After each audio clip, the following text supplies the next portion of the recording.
Can everyone hear me?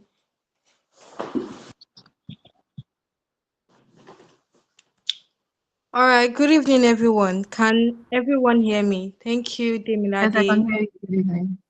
All right, good evening, Miss Anita. Good evening, Eunice. Good evening, Demilade. Good evening, Sylvester.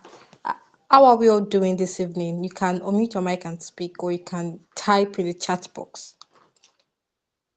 How's our day been? Hopefully, not too stressful. So, let's have a quick conversation before more people join the call. So, Eunice, over to you. How has your day been so far?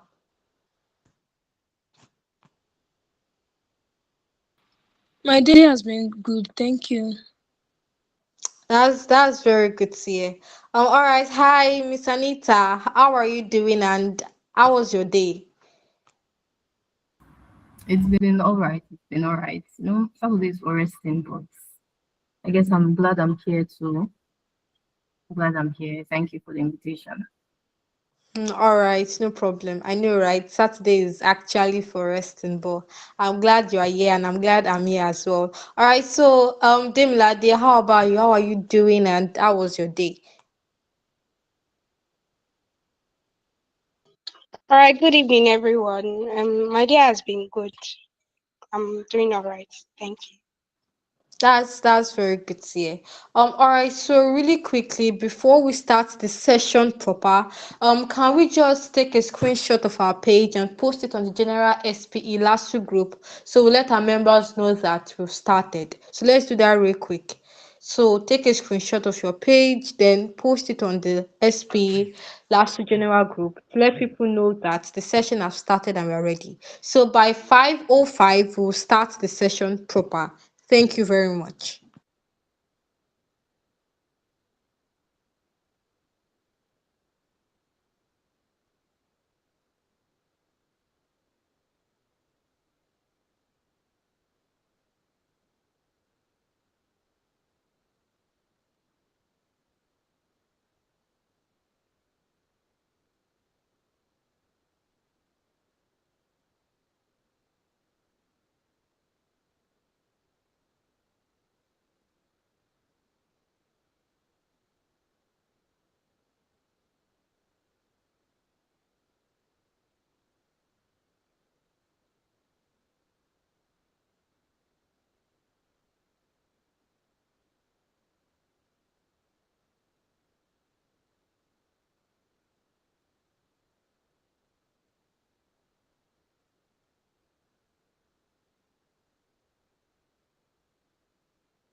All right. Good evening, Emmanuel.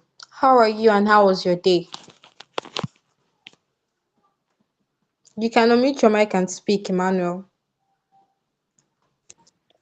Good evening, Mercy. I'm doing fine, thank you.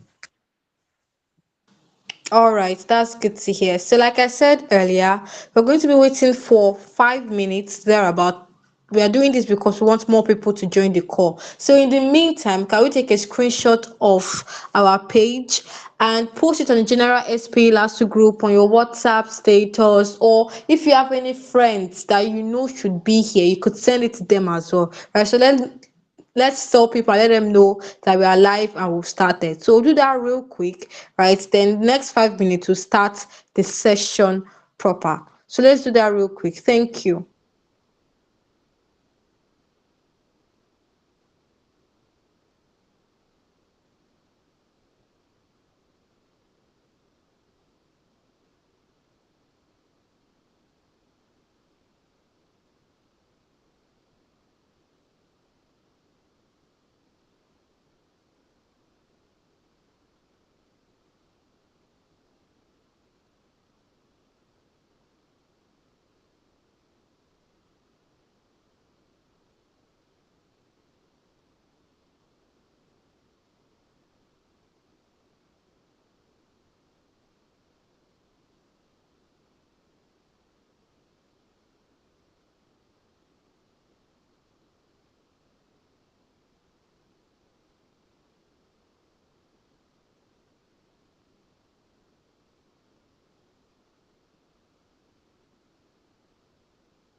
Okay, since we are screenshotting and sending to our friends, you can actually screenshot this and send it to them. Like even your friends from other faculties that are in engineering, send it to them too, so that they can actually be a part of it. Because that's what ALP is all about. So whatever faculty that they are, that they can actually join. Thank you.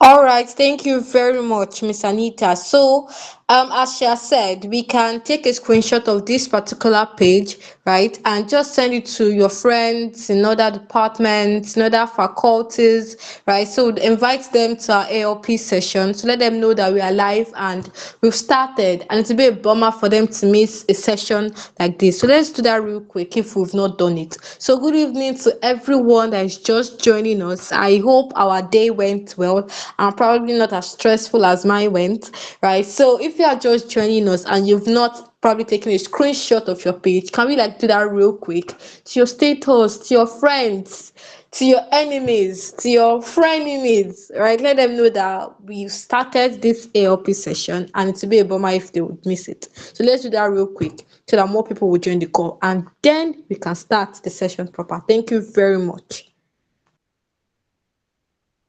We are currently 7 on the call, right? So if one person invites one person, we should be about 14 in the next 2 minutes, right? So let's do that real quick. Invite your friends, invite your classmates, invite your level mates, those who are not in your level. Let them know that this ALP session, right, has started. How to become an industry ready graduate. I like the slide is projected says you don't need petroleum engineering as your first degree to be here, right? So whether you're studying law, whether you're studying medicine, whether you're studying ECE, whether you're studying CPE, whether you're studying mechanical engineering, your friends from far and wide, I let them know that we've started and they would not want to miss this session. And so let's do that real quick. Thank you so much.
Hi Elizabeth. Good evening. How are you and how was your day?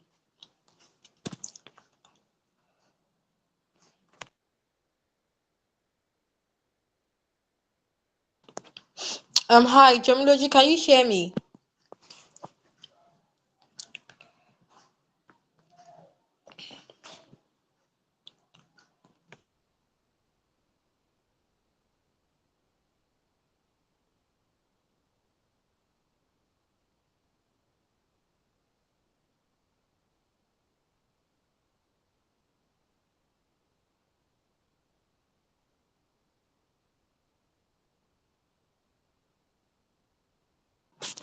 All right, guys. So we'll be starting now. I will just hope more people join us as we go. So, like I said earlier, if you've not taken a screenshot of your page, please let's do that now. Let's invite our friends, our people in our level, people in our departments, right? You can also post it on your WhatsApp status. I'm not saying the boss on the SPE last week group. So if you've not done it, please let's do that real quick so that more people would join the call, right? So good evening, everyone, and welcome to today's ALP session. So if you can hear me, can I get your virtual reactions, please? All right, thank you, Eunice. Thank you, Queen. All right, thank you very much. Is it just Eunice and Queen that can hear me? So if you can hear me, can I please see your virtual reactions? All right, thank you very much. All right, so once again, good evening, everyone. And personally, I feel so good to say this because it's been a while since we've had an ALP session. And trust SPE last week to come back with something powerful. So, welcome to becoming an industry ready graduate. So, once again, if you can hear me and if you're as excited as I am, can I see your virtual reactions, please?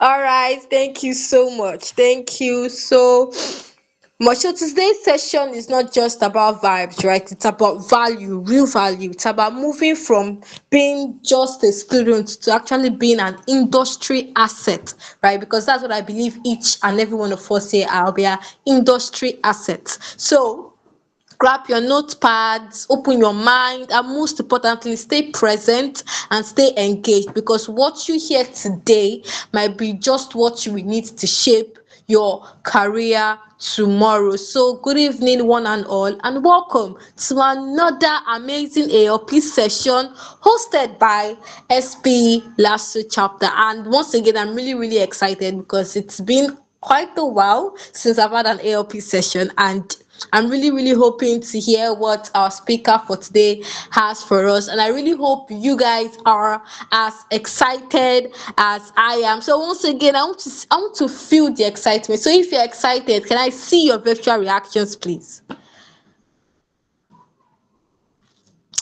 All right. Thank you very much. Thank you very much. So, to formally set the tone for today's powerful conversation, we'll be hearing from our Vice President too, in the person of Samiat Animashaun, to give us our welcome address. So, please join me in welcoming Miss Samiat Animashaun, our VP1, for the welcome address. So a round of applause for her, please. Can I see our virtual reaction?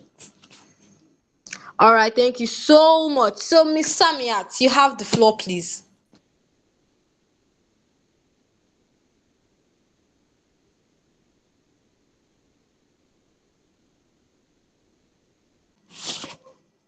Samiat, can you hear me?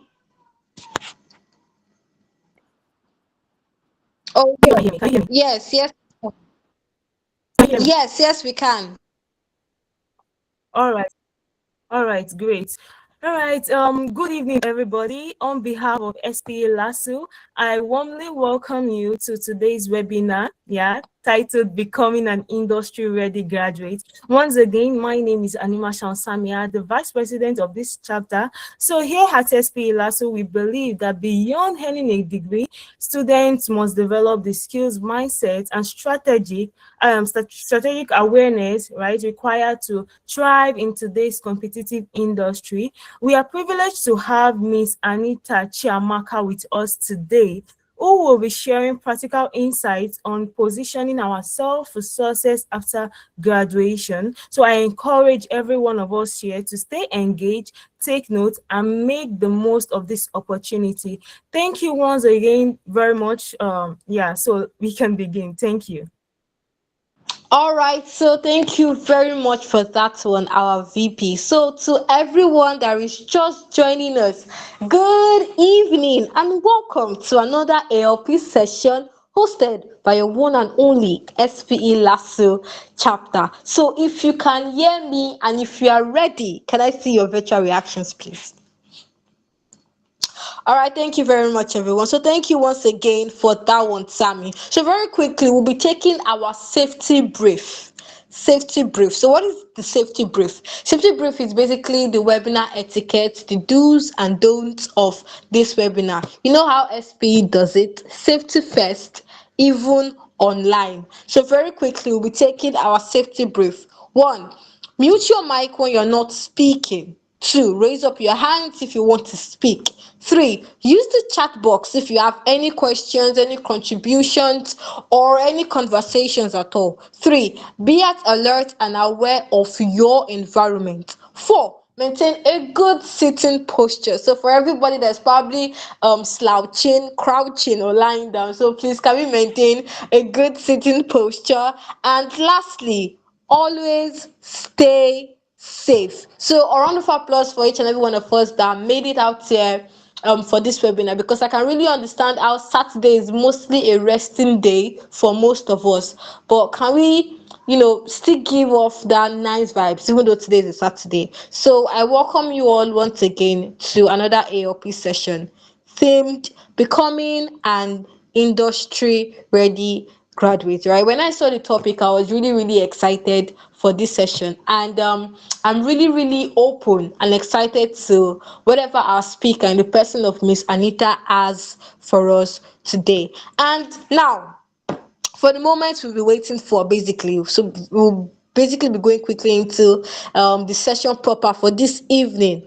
So our speaker for today is basically the definition of excellence meeting execution. We have Anita Chiamaka Utosu. I really hope I did more than your middle name, ma'am. But she is a graduate of petroleum engineering from the University of Benin. She made history as the first female overall best graduating student of the Faculty of Engineering. Wow. And the second overall best graduating student of the University of Benin, class of 2024.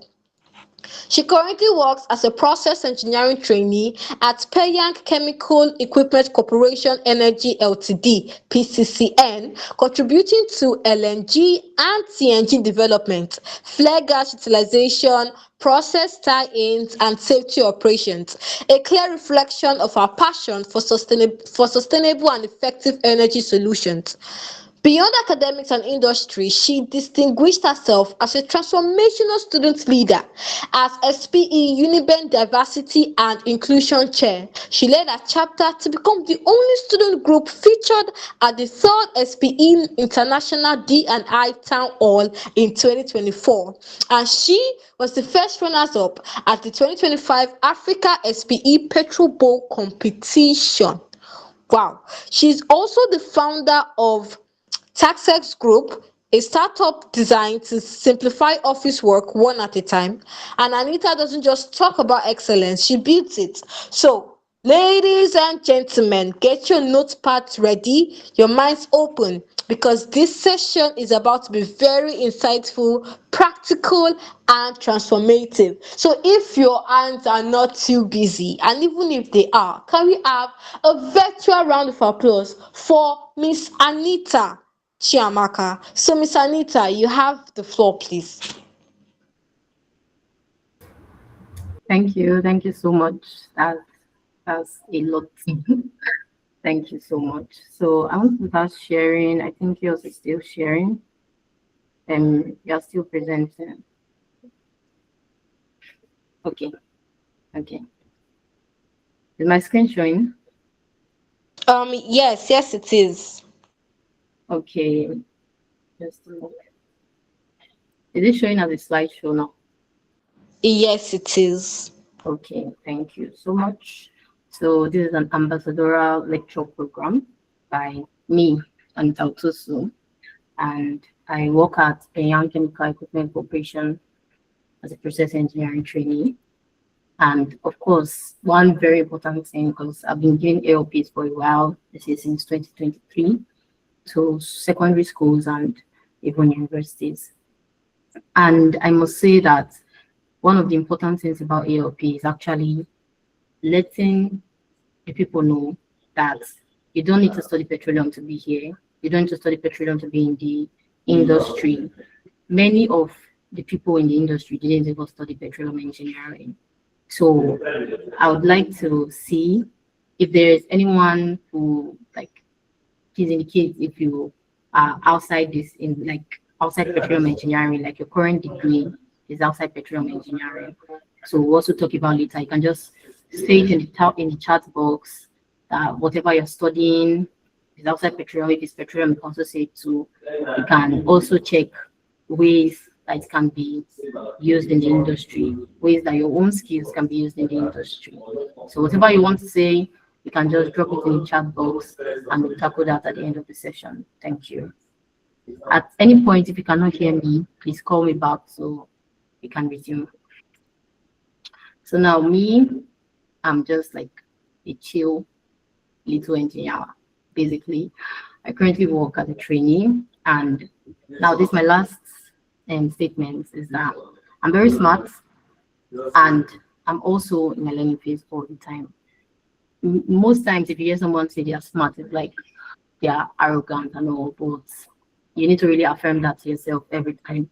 So you have that confidence. So whatever you're actually saying to people, you sound smart because if it does not sound smart to you, it will not sound smart to the next person. So even though you know that you're smart, you have to know that there's a lot you don't know. So that's one important thing you need wherever you're going, whatever industry you want to work in. You need to know that yes, I know things. I'm ready to do a lot. Give me any task, I'm going to do it. But still, I'm still ready to learn from whoever it is, from anybody at all. So now, currently, I work in like there are variety of projects I work on. Now, flare gas utilization, basically, if you live close to any of these like oil producing states in Nigeria, or you live there, you see that there's so much flaring and all going on. And the government, Nigerian government, has put some rules like the PIA 2021 that flaring has to be stopped. So we also have this natural gas flaring policies that is also there. That flaring has to be reduced. There are some goals both in Nigeria, in the UN, and every other part of the industry to stop flaring or reduce it, right? So my company, we work on projects like this, and you can see LNG, CNG, gas to power. You can already see different people, like different disciplines having a role to play here. AI and data centers, gas to power. You can already see mechanical engineers having a role to play here. Different things, like there are so many things you can actually do, right? Now I also do some project on Excel VBA and macros. It's like some kind of advanced Excel. Some of these I learned like before I actually got the job I was doing. Then 2D animations. Funny enough, this it was just a task given to me by my higher up. Like I had to learn it in 2 days. So you get it's not just being there, it's not just knowing reservoir engineering.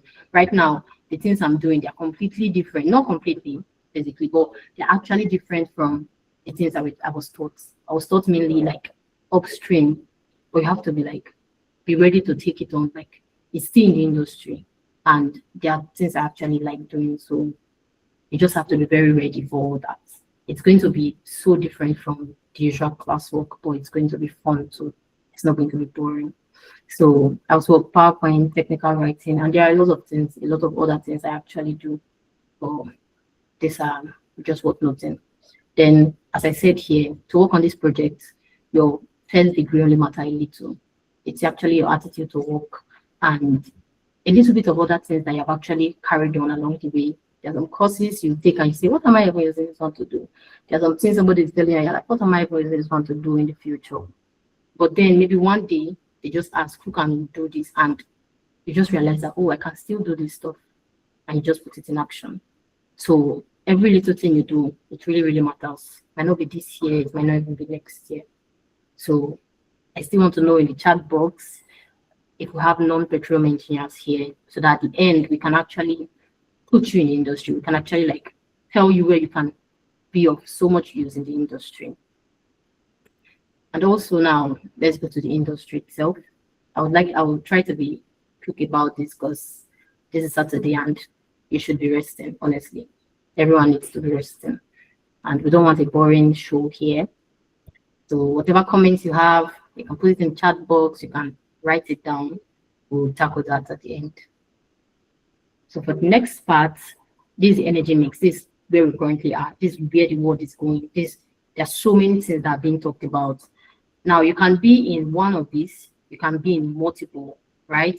Currently, I would say I'm in natural gas, I'm in petroleum, I'm in hydrogen, also drifting a little bit into the utilization for electricity. You can be in a lot of these. You don't need to be in one, but it's good if you still streamline yourself up. You should be open to actually know a bit, not just you don't need to be master of all, but you need to like know a bit of what's going on so that the world will not leave you behind, you get. So that the energy industry will not leave you behind because there's so much. There are new trends. Oh, did you hear of the humanoid AI bots that just came out? You need to know some of all these things that are going on. Then you know how you can align yourself for it. I hope like you are getting what I'm saying. So we need to be able to know what's going on. Now the industry is so big. There are so many things. That's why I said there's room for everybody. It's just the way people are like, there's room for everybody in tech. Honestly, there's room for everybody in the industry. You get like there's natural gas, there's petroleum. Oh, you might not even like natural gas because then when we're doing well testing, when we're doing oil, it can be easy. But when we get to gas, oh, the formulas will become something else. And you're like, no, I don't want to work with gas. Or gas can be more risky. But there's petroleum, there's oil, there's coal. Although coal now they are dropping it, but it's still natural resources. If you can come up with a way that coal can be used in a cleaner way, like they will look for you, honestly. So there's so much you can do. There's so much. Even hydrogen, electricity, they are the secondary sources. Like these two here can be gotten from any of these two sources, the non-renewables and the renewables. You can get like blue hydrogen, gray hydrogen from natural gas, petroleum, like brown hydrogen from coal. Then you can also get like green hydrogen, which is basically the ones from renewables, right? So different things, you can actually choose a different path. You can even choose a path that does not align so much with your first degree as far as it aligns with you. That's what's important. So I hope we're following. I hope we're getting it. Then also, the trend we currently have. Is the trend we currently have. Many people do not meet coal, the usage of coal. Many people do not actually meet the usage of coal. But there are still places in the world that they use it a lot. I think in China and some other places, they still make use of coal because it's like, should I say, our God-given resources. So we have coal, we have natural gas. The trend is changing, and you have to change with it. You have to, even though not completely change, according to one SP president, I attended a webinar. I think that should be made at Kama. And he was like, it's not energy transition, basically, it's energy expansion. So as we are going into different sections and different parts, different types of energy sources, you should be expanding with it. It does not mean you should do what you're doing or you should automatically start creating solar panels. But you should have an idea. You should have an idea, right? You should actually know what's going on because the time might come and you are working somewhere and they are like, we want to merge the usage of solar panel with natural gas to see what we get. You can actually do a financial study for this to actually get, oh, cheaper means that is also clean. So you need to like, even though not study completely, you can follow the news, you can know a bit about it because it's all in the energy industry. So, and also, you don't need to study petroleum for this. You don't need to even study engineering for this. Like I'm telling you, one of my colleagues that work with me, she studied mass communication, but she's learning what we are doing. She's doing a lot of things and she's knowing things about the oil and gas. So it's that's how wide it can be. You can study English, you can study literature, you can study linguistics, and there's a place for you, right? Currently, I'm working in a Chinese company, so we usually deal with translators, right? We deal with translators here. So you can actually see people being in the industry. They never expected it. My friend who is an accountant, or like she just graduated from accounting, she recently attended the SP Lagos Week event, and she's like, wow, what have I been doing since? Oh, there's so much here. That's how much. That's what this ALP is trying to tell you, that there's actually a place and there's so much. There's money, yes. So you have to be like active.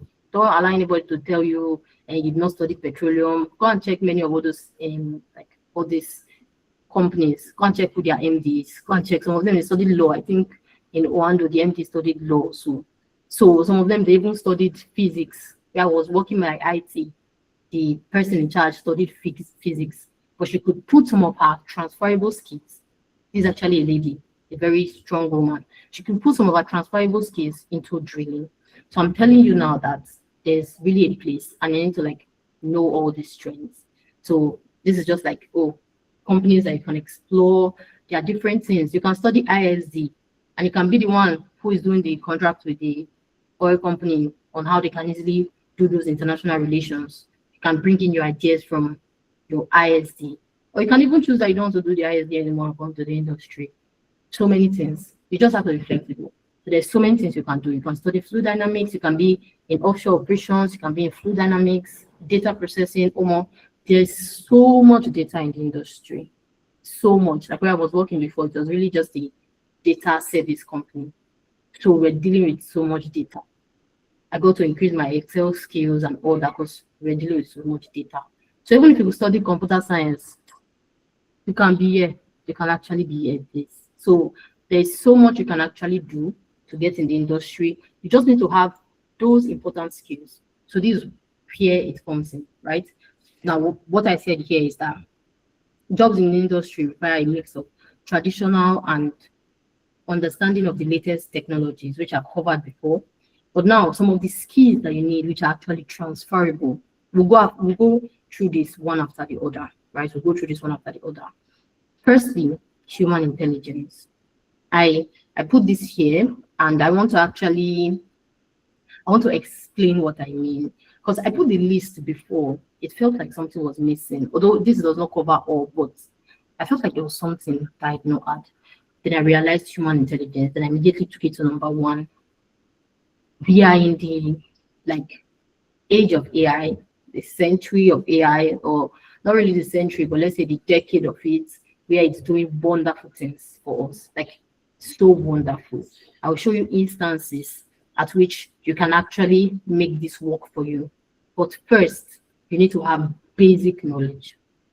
I'm very serious about it. You need to have basic knowledge. Why should they hire you to just come and be putting prompts in ChatGPT when your boss can actually put the prompt a lot better because he knows better keywords? Or they can just hire a computer expert and he will be putting prompts, right? But we need that human intelligence. We need you to be able to scramble in your brain and put two and two into all this abstract knowledge and bring out something. Let me give you an instance, right? When I was in secondary school, a lot of people started using calculator. But I really liked the way I had to like do the math myself, be quick with it, and like do some quick things. And people are like, here the calculator and all that. But it's actually training. Like I think when I was in GS3 then, I brought out a little jotter. I don't have a phone. My parents don't really give us phone until you're done with secondary school. So I know. But yeah, I had a jotter. I was bored. Oh, what could I actually be doing at that time? So I was in my mom's store and I just started writing the multiplication table. Or not yes, squares of numbers actually. I started from 1 times 2, 2 times 2, and I did it up till I think I did it up till 100 or 1000, maybe 100. So I just kept on doing it manually. I didn't use calculator, so I was doing it. I was doing it. At that point, I did the whole multiplication table, like not multiplication, squares actually. If you asked me at that time, the square of any number from 1 to like 30 or 50, I already knew that in my head. I started noticing some rules, that's like rules of squares. I started noticing that if you tell me that this number is a square of a number and it has 9 at the end, it can only be, I think it can only be, the ending of the number can only be 3 or 7. Some things like that. And I still have it. It's not like it disappeared. I don't have calculator. Yeah, it looked like I liked so far, but it did a lot for my brain. I could learn some things faster. I could learn some mathematics things faster. Maybe because I liked maths, but that's just the whole thing. Maybe I would have studied maths, I don't know. But I would have still been able to find myself into the industry with my mathematics. But after doing that, I did not use calculator. Maybe towards maybe when I was going to even my jam, I did not use my calculator. Let's say up till the WIAC and so, then I started using calculator. When I got into university, we're solving all those integration and the rest. Me and my parents used to send pictures, solve this one, and we're just looking for different methods we can solve it. As much as I liked doing all those stressful parts, I liked doing shortcuts too. But what makes it fun is that, yes, I know the shortcuts, but I know the long cuts. So I won't even forget the shortcuts, right? I know the shortcuts. Sometimes I'm even the one that will even create some of those shortcuts because of how much I know the long cuts, right? And it will stick because you actually know, it's like you're working with ChatGPT, but you know why ChatGPT is thinking that way. You're working with Cloud AI, but you know why Cloud AI is actually thinking that way. You know how it puts the data together. That was how it was for me when I actually started using calculator. And when I started using calculator, I mean, not to brag, but let's say I started using it better than those who have been using it for a while, because they were now used to only using to do times multiplication. When we got to final year, there was a lecturer who he said he was going to give us an interactive iteration, and the iteration he gave us is about 50, and we have to use our hands to do it in exam, right? I will not forget that course, quite stressful to do it in exam, and we have to show, like, it will be a table, we'll be showing each of the iterations and the values we got. That was like, oh my god, how are we going to do this? Because that's not even number one. It is not even number 1A, it's like number 1AI. You understand this kind of thing. Then thank God we have smart people in my class. Let's say that one I did not come up with the shortcuts, basically, but I knew how to do the natural thing, I knew how to do the dissection method. And then my friends brought calculator to me and showed me that they can use calculator to do it faster. You just need to be pressing equal to, and you're getting all the answers that you need. And I was like, this is beautiful. But I knew the long cuts. I knew why it worked. I knew how it converges to wherever it's going.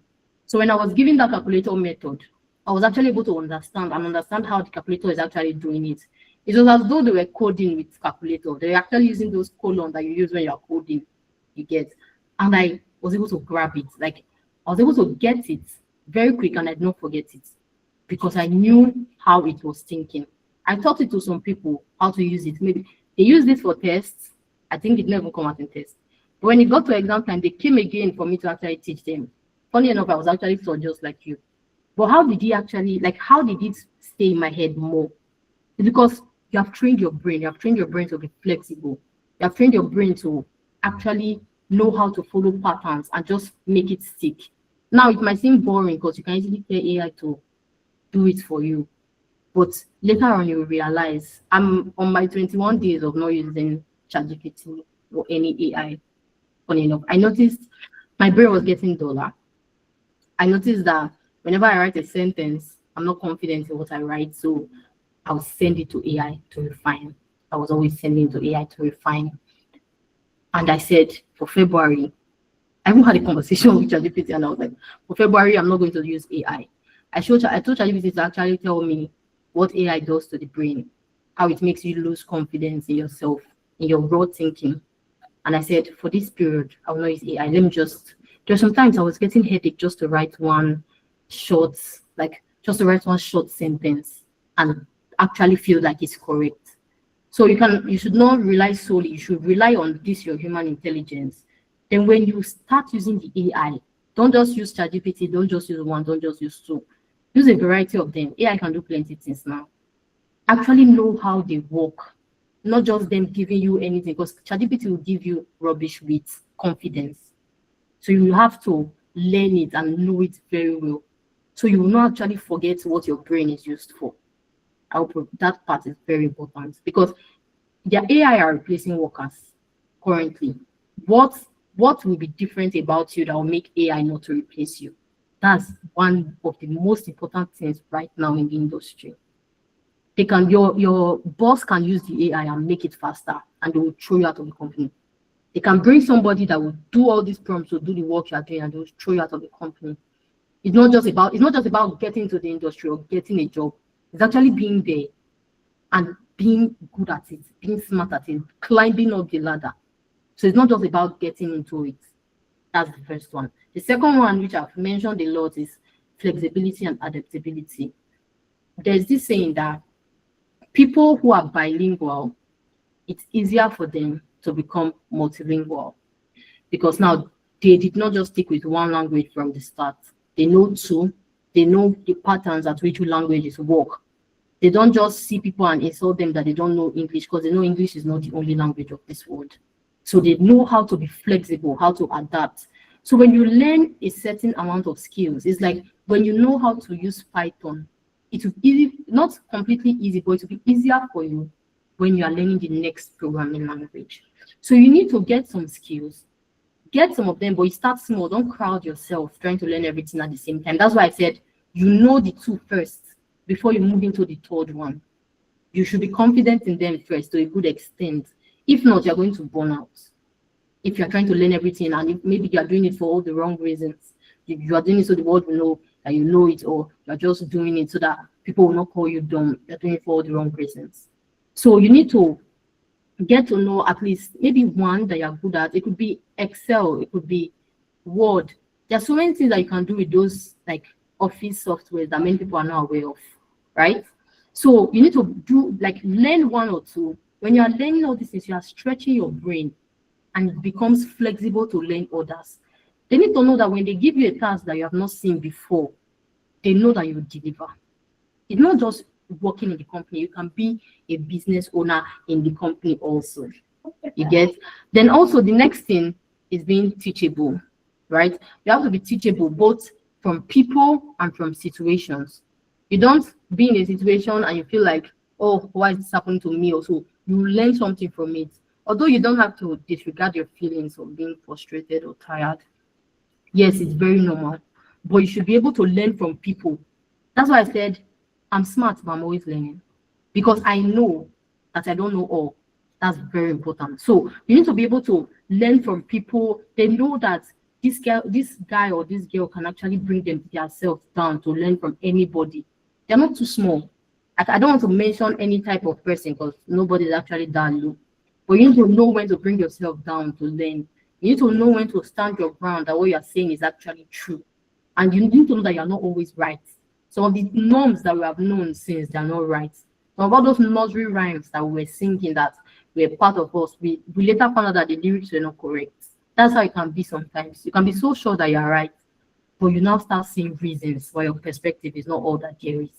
So you need to be teachable. Like this particular one, before the meeting, I talked to my boss about it, and it was like that's one thing. That was one thing that actually made him go higher in his position because he was always ready to learn from anybody, right? You're learning from like he now is an electrical engineering graduate, but he knows the process work very well. That's what happens when you're teachable. Now you also need to have like interpersonal skills because trust me, right now you can avoid your classmates. Right now you can like try to take on the group work and you do it by yourself and not include anybody. Then you send it back. All of them will get the mark. But when you actually get into the industry, and even before you get it, could even be in your interview, they want to see that you can persuade people. They want to see that you can actually help people to be confident. They want to see that you can actually trust people to do the work. They want to see that you can work in a team. Many of all these things, we did not really do it very well in school. We were just, sometimes it's when you get tired, you just go and mind your business. But in this one, you cannot mind your business because the next person not doing their own and doing it properly is going to affect your own job and your own record. So you need to have that interpersonal skill. You need to have that empathy. When you talk to people, they can actually be persuaded by what you have said and do what they have to do. It's very difficult. Like it's a very difficult skill. Trust me. Sometimes I get frustrated and I'll just go outside and take deep breaths because you're like, why are you not taking this thing as serious as I am? Why are you stressing me so much? But it's all part of the things you have to do. It's part of the job. And then lastly, I said, knowing how to use like some basic but relevant tools. Almost anywhere you go, you're going to use Excel. Almost anywhere you go, you're going to do technical writing because technical writing is the ability to write based on like a specific field. So anywhere, even if you're working at the airport, you need to be able to record things, you need to be able to write technically. If you're working anywhere, you need to be able to do those technical writing. So your word would be good. You know how to do Microsoft Word, you know how to do Microsoft Excel, Microsoft PowerPoint, because you need to present to clients. You need to do many of all those things. And as I showed you, my Microsoft Excel now, I actually enjoy it. And I've learned many things that people have not heard about. Macros, I can help you do repetitive tasks and in one click. Some people, their job every day is to come and do plus and minus or add the like maybe the sales for this year and this year. Imagine I show them that I can actually create a template that in one click you can get this job done. That person is losing their job. That's how quick you can actually lose your job in this time and age. So there's so many things you need to know, and you need to know like not just one thing. Although you need to be able to distinct it. Like, yes, I have a specialization, but I should know a bit of all that. So that even when they want to sack you or when they want to let you go, they know that this person is actually useful in other parts. So you need to know like some of all these basic things. They seem basic, but they are very critical. They are very useful. My friend told me that they did not give him a job because he did not know how to use Excel, or that's what he feels like he did not know how to use Excel. Yeah, you are expected to know, but there may not be any course in your curriculum that teaches you how to use Excel, that teaches you how to use pivot table or Excel query. You understand? And lastly, I said resting is a skill. Honestly, recently I got burned out from doing too much, and my brain was always all about how I was not doing enough. I was always thinking that I was not doing enough. Even when I'm sleeping, my brain is not resting. You understand? I saw myself that sometimes I would just want to get up and I just can't because my body started to respond to it. You should know when to rest, honestly. Even though you should actually work very hard for the things you want to do, but you should know when to rest. Even if it's to use that time that you want to use to doom scroll, to actually take a break. You should know when to do that. It's very, very important because it will if you actually collapse, it will not be good for you or whoever you're working with. Then this is SP. SP is like one of the best organizations. Honestly, like SP is like a home for you as a professional, as a student. There's so much opportunities you can get from SP. Like I almost traveled to the US because of SP. I'm like, wow. If not for Nigeria and how it is, I would have actually traveled to the US because I was active in SP. That's how much SP do. Like SP is just a beautiful place, trust me. Like SP is wonderful. And it's now a place that brings people. I don't know how much I want to say it. You don't need to study petroleum. You don't at all. Like my friends, she has a sister, and the girl, she volunteers with SP. She volunteers with SP Uniben, and she's from public admin, but she volunteers actively. She joined us to plan events. So you don't need to be here. And all those things you can add it to your CVs that you have done you have done things, so many things that you can add in your CV just by being SP. Like people will see me and they'll be calling me SP girl. And I feel like I'm not even that active yet because when I'm fully into it, it's going to be. So just know that SP is a good place. There are so many things Like I think the next slide shows that there are so many things that you can do. There's e-mentoring, there's SP Connect, there's so many things. Petrobol. Ah, I loved Petrobol so much. I loved Petrobol. There's paper contests. This one you don't need to go and be looking for journals that are going to publish your paper for you. Like you're going to actually win awards. The girl from SBUI, she actually went to the US because her paper was the first in Africa. It look like a film to you. Many things that is going on in SP. There are scholarships here. There are different things. You can even bring your prototype for energy challenge. So there are so many things that SP does. Like I can keep on counting. You meet people. You get to actually talk with professionals, sit with them and talk with them like they are just your course mates and exchange ideas, argue about stuff with professionals because you're an SP. Not many organizations give you that leverage. Some are doing it, but maybe they are just coming up. But SP is not coming up. SP has been here. So it's well established and you need to utilize that very, very well. There's so much you can get from it, trust me. Then there are so many programs, community programs, volunteering. Please don't undermine what volunteering can do for you. Volunteering is so good. And if you have plans to travel to the US, maybe for studies, know that many of these United States or not just United States, maybe Europe, they take volunteering very seriously. You need to volunteer, do a lot of all these things. Help the community. They have to see that you're actually helping the community, right? Do some of these. Sometimes don't just do it because you want to travel. Do it because you know that there are people out there that need help. I saw in a program I am recently currently, and they are like, you need to be able to inspire people so you can have higher aspirations. You need to know that you are inspiring people, you are talking to people, showing them just how much they can do, helping the community. I think there is a girl in SP that actually got like an award from the president because she helped a certain place, I think in the States, to do something like grand. She was just helping, right? So yeah, I think that's all for now.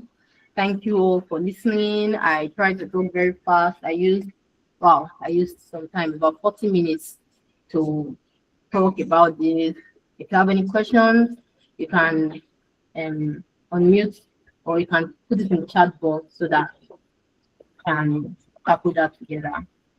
Thank you all so much. Thank you for listening. Thank you for staying up to this time. And yes, please know that you should rest. It's very, very important to rest. So let me check the chat box. Okay, I can see someone in electronics and computer engineering, mechanical engineering, aerospace engineering. So if you are actually confused about how you can be in the industry, I've mentioned a bit of them, right? Electronics and computer, we have different places for you, honestly. In the industry, there's so much for you here. Like they are looking for people in electronics engineering, right? You can check about instrumentations and all that and see what it does in process engineering. Currently, where I work, they need electronic engineers to do some of all this in process engineering. Mathematics, if you listen when I was talking, I was like, if you study mathematics, mathematics is a course I love so much. It's like when you study mathematics, you can be, it's not just when they say, oh, you can work anywhere. No, you can actually be in any field. And in this our engineering currently and where the world is currently, as you studied mathematics, right? As I told you, there are data everywhere. They need you because everything you see, the back end of your computer, everything works on ones and zeros. Ones and zeros. If you can know that basic, know that this is mathematics, know that the world is mathematics, you will know that you can actually help any company to do data analysis, data science, right? So there are so many ways you can be a part. I know somebody in NEPL. He is, I think he should be working there for something, or he's working there at something, but he told me he studied mathematics and he is in their, I think, business administration department in NEPL. So there's so much you can actually do, no matter the course you study. Chemical engineering, I don't need to tell you that you are aware that like for you to even work like this, my current role, you can do it. You can take it on. You know how to spend. You can do all the simulations. So aerospace engineering. So let's say, okay, aerospace. You can. There's so much. So currently, although I like space and aerospace and all that, and I was thinking, how can we link it to petroleum engineering? And I saw a place, or I think I checked some prompts, and they were like, um, imaging, right? Imaging of some certain place. They can combine that, right, with maybe geology and all. I don't know if you know how geology works to find where natural reserves are. You can actually combine that with something, or you can actually be there to give them some insight about it on how you can use that to do imaging for some of all these like natural reserves. So that is also one of many, honestly. That's one of many things that you can do. So so far, if you have any questions at all about what has been said, you can drop it so we can talk about it. I hope you have all been hearing me. Okay. Yes, yes, we have. Okay. I just saw something in the chat box. You said, how do I read more about the information? What specific information are you talking about? Is it like the information on how to apply your current rule? I need clarity on that.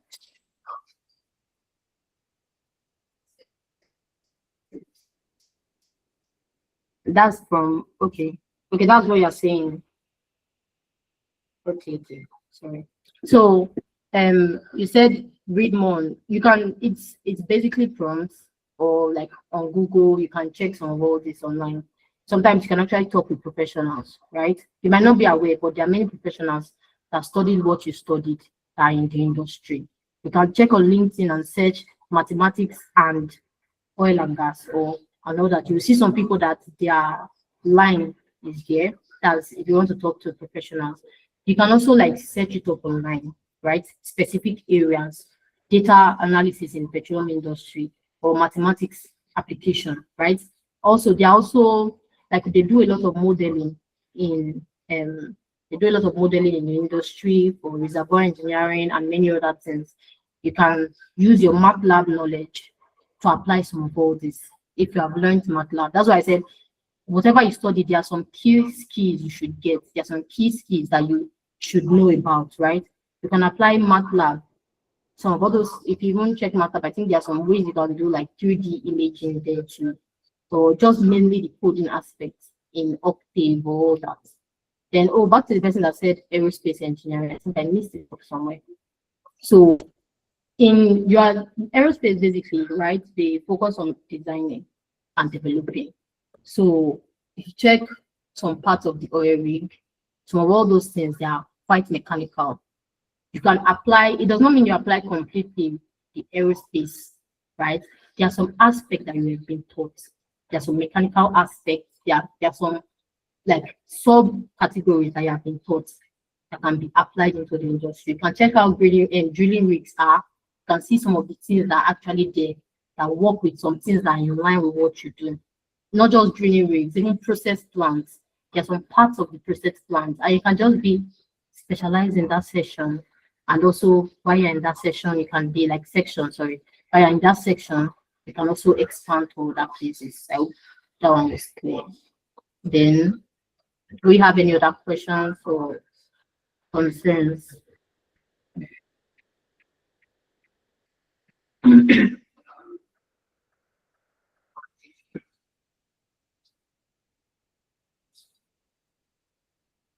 anybody hear me? Yes, Anita, yes, we can. Okay, okay. So, if there are any questions you can ask, but if you don't want to ask here, I think my name is on there, and you can maybe message me on LinkedIn to reach out or say anything. Or maybe if you need my contacts, you can also reach out there too. Yes. So there's so much to talk about, but honestly, I think we have touched most of it. I've touched a lot of it. Touched a lot. Yeah.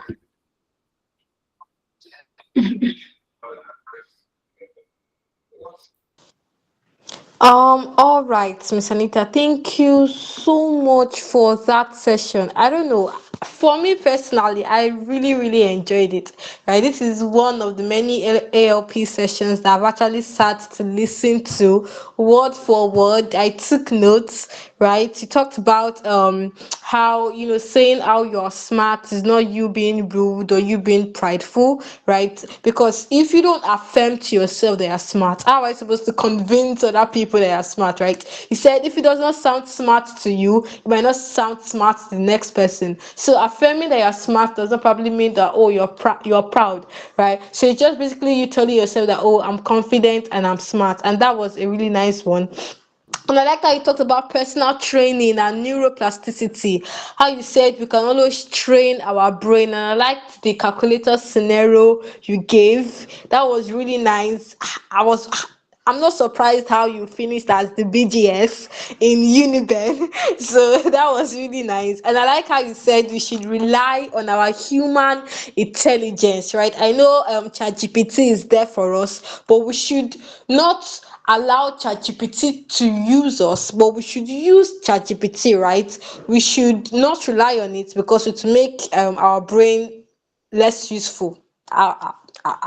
Like how you put it, right? I also said we should always be ready to learn. Whatever place we find ourselves, we should always be open to learning. We should always ask questions, be curious, be inquisitive, right? And you made mention of things like paper contests, how you can put yourself out there, AI, process engineering. And I like how you reminded us that there's a place for basically each and every one of us in the industry, whether you're studying ECE, CPE, law, computer science, mathematics, physics, aerospace. There's a place for each and every one of us. I want to say a very big thank you for this session, right? So I want us to give a virtual round of applause for our speaker, please.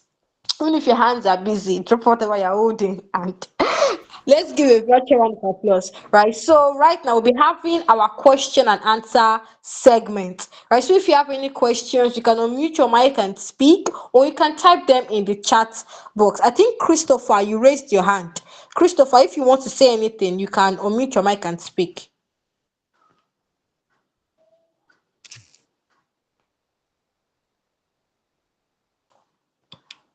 Christopher, if you can hear me. Okay, so I think I can see Christopher's question in chat box, and his question says, "How is data science and analytics being used to optimize drilling operations?" So I would I'll give an instance.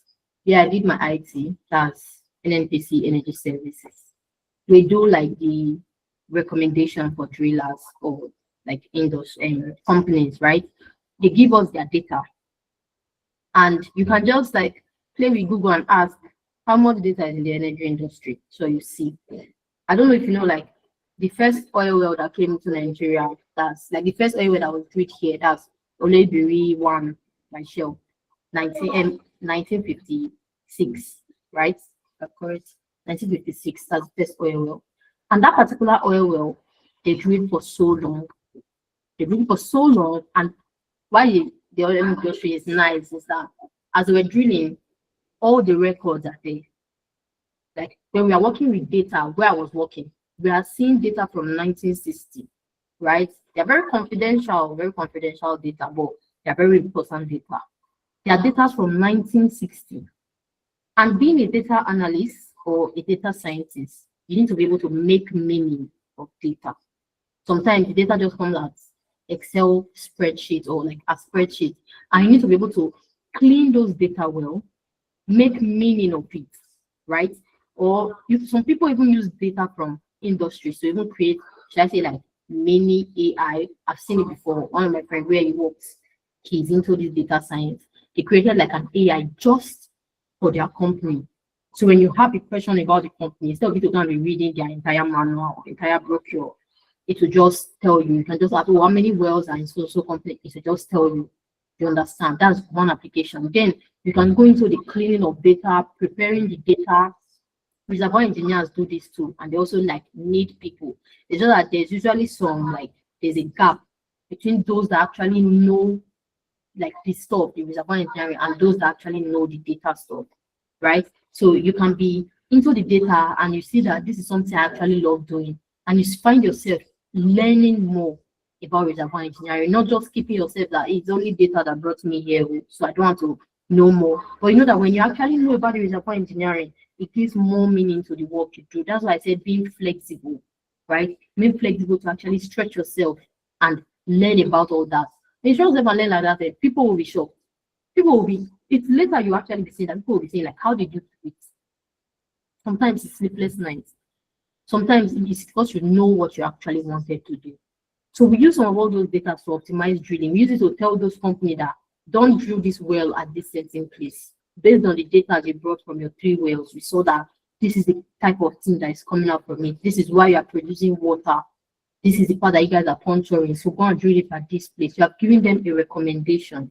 Some people are being paid for that work. So that's just like one of the applications. If you go into different parts too, you'll still see different applications that they are making use of all of this. I hope that was clear.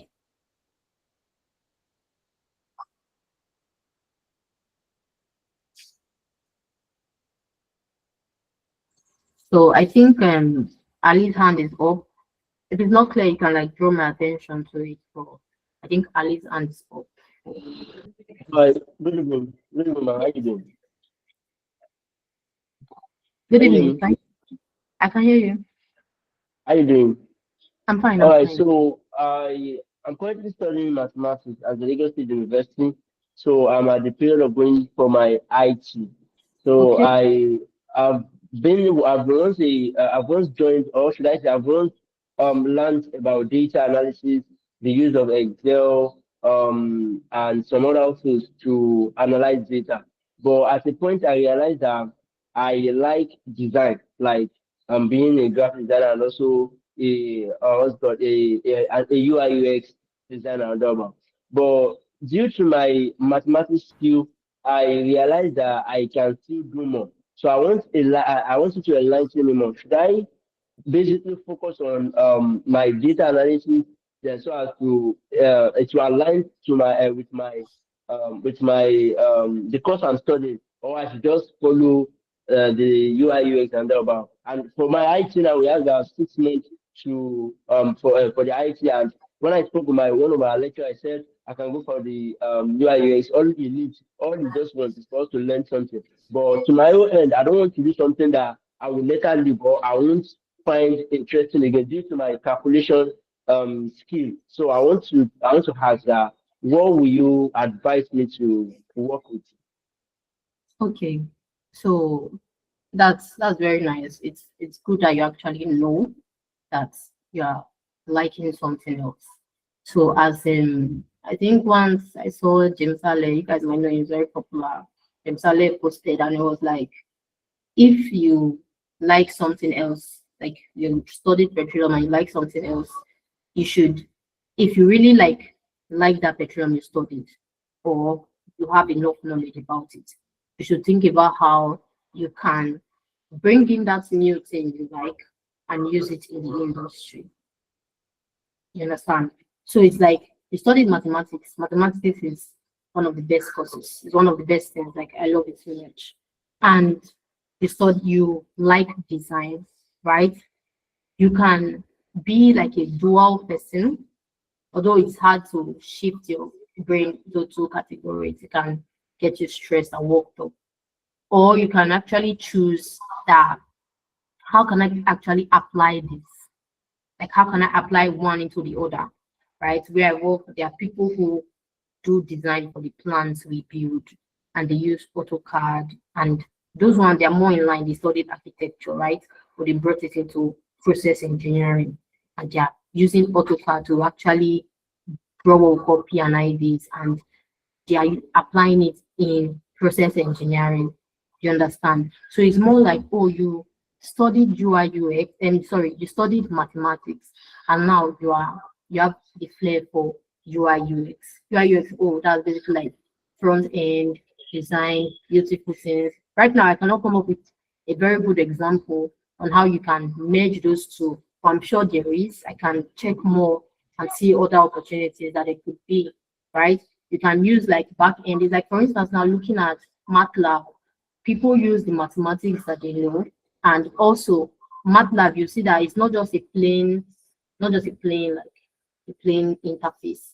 There's actually designs on it, right? You can build your own like front interface for softwares, or you can even be like a back end and a front end person.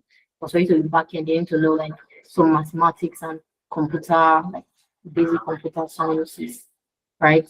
I hope that's clear. You can also explore more options. It does not need to be fixed to this, right? It does not need to be fixed to what I say.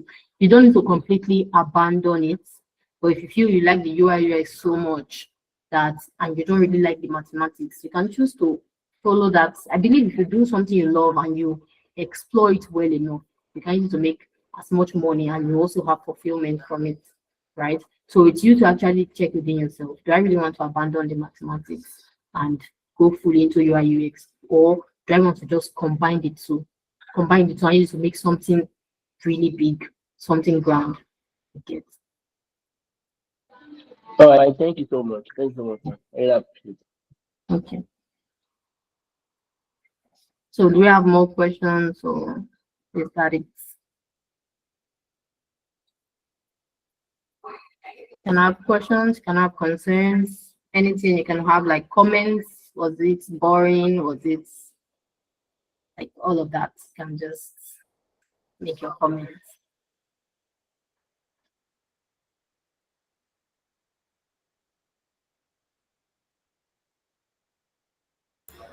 So if there are no more questions, I guess I can hand over to the person, like to the host. Thank you. Thank you for having me. Thank you. All right. So a virtual round of applause for our speaker for today, please. A round of applause for her. Right. She said if we had any comments, I have a comment. The session was very nice and very, very, very engaging. Thank you for your insights and your share of experiences. And thank you to our audiences and students and everybody that asked questions. I really hope your questions were answered to your fulfilled desires. So there is still a spot for questions. So if you have any more questions, you can unmute your mic and speak, raise your hand, or type it in the chat box. Right? Offer going, gone. All right. So thank you so much for that session, Miss Anita. And I really hope we would not just go back and Sorry to interrupt. I think there was all somebody right. raising up their hands. I don't know if you saw that. There was someone. Okay, I think Emmanuel. All right, good evening, ma. So my question is for for people that are into things like ML and AI, and I've been trying to get data sets on these oil wells and like things like oil field digitalization, and getting data sets to work with to probably build models and do projects on oil and gas and these things. But I've not been able to get data sets probably due to privacy from these companies, or I don't know. So how do you think I can get data sets to probably do projects or work to build models or just do something? Okay, I got your question. And yes, that's usually one of the hurdles or the bottlenecks for people. But now that you talk about it, I just remember that I worked on a project that, well, it was actually my mentor that told me I worked on a forecasting project. So mainly just Excel, nothing big. Then question is, where did I get my data from? When I was working on that project, it's just forecasting though, oil prices and all. So they are open source. I know as a data analysis or data scientist and AI guy, you should know that there are some open source data sets that you see. For example, WTI, that's West Texas. They have like open source data that they show you about all the like crude prices. So this one is just for crude prices, right? For different times. I think they have some different kinds of data too. Then also there's one NORSOC, that's think it's Norway, Norwegian something. So Equinor is an oil and gas company there in Norway, like the main oil and gas company in Norway. And from what I've heard about, I've not worked with their data yet, but from what I've heard about, they actually have open source data. You can search about it and see if you get some details about it. You see some open source data sets that they have that you can actually work with and derive some things from. Sometimes if you want to get data set, you have to like talk to professionals because and maybe if they are giving it to you, they will have to like sense up some parts like the client's name, the name of the real well, and many other stuff like that. That also brings about your connecting with people. Some of the data set, like the real raw data set that you get, you have to like get it from professionals, right? Some people when they're doing their final year, you see them that they will tell you it's from one Niger Delta field. They will tell you the exact one because it's confidential, right? You don't just expect somebody to give you Chevron data sets and you just use it and post it in the put it out there. So you can choose these options. So all this open source, like those crude oil, like I think Brent crude, WTI, those US based and oil market prices, and there are different kinds of data where you can check some others like Equinor, Norway. Actually, Equinor under Norway, they have their own open source data sets that you can use to play with, get some insights from them, get some notice some patterns, use your AI to actually derive some things from it and use to build some certain models, right? I hope I was able to cover that for you. So there are different options, but those are the ones that currently came to me based on what I know.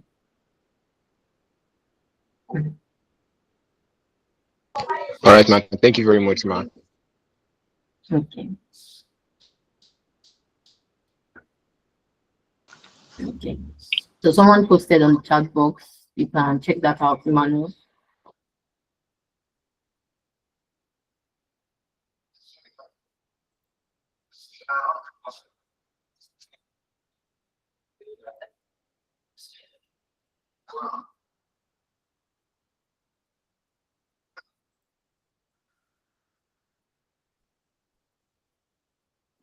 All right. So, any more questions? Any more? Do we have any more questions? All right. In the absence of none, we say a very big thank you to our speaker for today. That was a very, very insightful session, and a very big thank you to each and every one of us who stayed on this call. And I really hope we're able to gain and get one or two from today's session. All right, because this is the reason why we host AOPs. So would come ignorant or come curious, then go back informed. All right, so thank you so much, everyone that joined this call. And most importantly, thank you so much, Miss Anita. I've personally learned a lot today, and I hope to utilize all that I've learned in my career pursuit. So, very quickly, guys, we'll be taking our announcement. If you're excited, can I see your facial reactions, please? Because we've come to the end of today's session, right? Let's see how the vibe we had in the beginning. All right, so we'll be taking our announcement. So Nexus 3.0, Nexus 3.0, Nexus 3.0. Who is excited? Nexus 1.0 was a blast. Nexus 2.0 was an even bigger blast. And I am personally anticipating Nexus 3.0. So coming up this year, early this year, will be Nexus 3.0. So watch out for us. When you see our flyers, please repost. We'll also be putting out our call for sponsorship, right? So if you have your rich aunties, your rich uncles, your rich daddies, and your rich mommies that would want to sponsor Nexus 3.0, you can hit us up for the sponsorship deck, right? So Nexus 3.0 is coming soon, and watch out for Nexus 3.0 basically, right? And if you enjoyed today's ALP session, we'll be having another ALP session titled The Business Side of the Energy Industry. the business side of the energy industry. Today, we talked about being an industry ready graduate. So, our next LP session will be talking about the business side of the energy industries, and also call for membership is still open. So if you're on this call and you're not yet an SPE member, I don't know what you're waiting for, right? Like our speaker said, she almost traveled to the US because of SPE. Somebody in the UI won the paper contest and traveled to the US. So many amazing opportunities in SPE, right? So we're able to get this ALP session because you're what,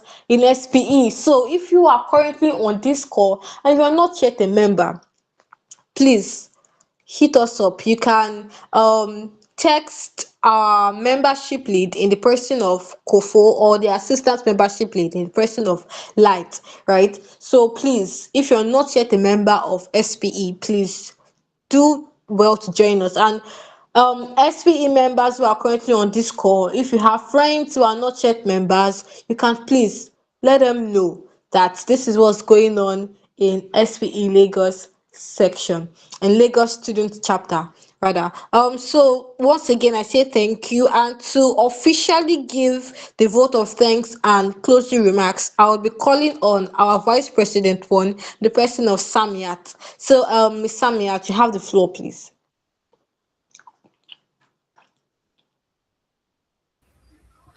All right, everybody. Wow, like I've been blown away by Miss Anita already. Thank you so much, Mercy. So as we wrap up today's session, can you hear me, Mercy? Please confirm you can hear me. Yes, I can. Yes, we can. All right. Yeah, great. So, as we wrap up today's session, I would like to sincerely appreciate our speaker, Miss Anita, for the valuable insights she has shared with us today.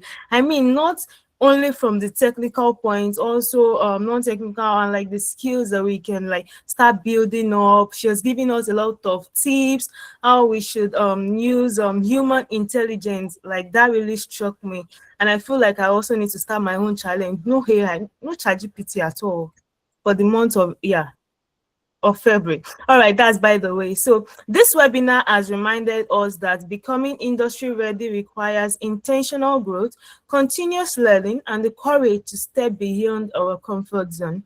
So to everyone who participated, thank you so much for investing in your future. Your presence here shows commitment to excellence. So I urge you all to apply everything you've learned today, right? Like don't just make this be a webinar that, oh, I attended. Be intentional about it.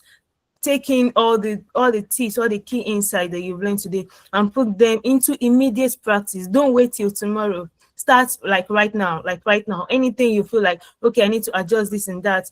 That's by the way. I don't want to take much of our time again. So yeah, at SPA Lasso, we remain dedicated to creating platforms, yeah, that prepare our members not just to graduate, but to lead and excel in the industry.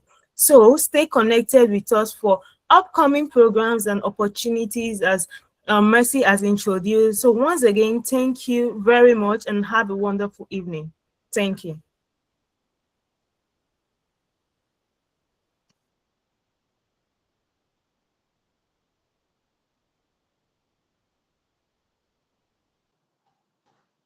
All right. So thank you for that one, Sammy.